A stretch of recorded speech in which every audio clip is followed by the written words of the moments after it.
Aduh, basuh pinggan. Aduh, nak buat itu lagi, nak ni lagi. Faham. Aku pun sama juga. Hari tu aku basuh pinggan, aku kena santai lantai bumbung langit sekali tau. Aku hari tu dah lah buat air tu banyak tau. Malam tu customer tu banyak gila lah. Aduh. Sama juga. Hari tu pun aku kena buat air juga. Aku kena buat pizza, aku kena jaga cashier, aku kena buat pinggan, basuh pinggan, semua aku kena buat.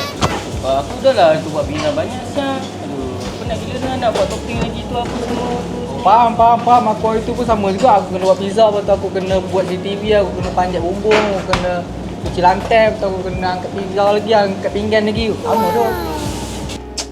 Banyak gila ni aku nak kena kemas ni kan. Aduh, aku tak sanggup kan. Ni banyak ni. Sama lah, aku pun hari tu kena kemas macam ni juga. Aku kena angkat pindah barang satu-satu. Ni satu ni aku ubah sini, besok aku ubah sana, besok aku ubah sini lagi, besok aku ubah sana balik. Lepas tu aku kena jaga cashier lagi.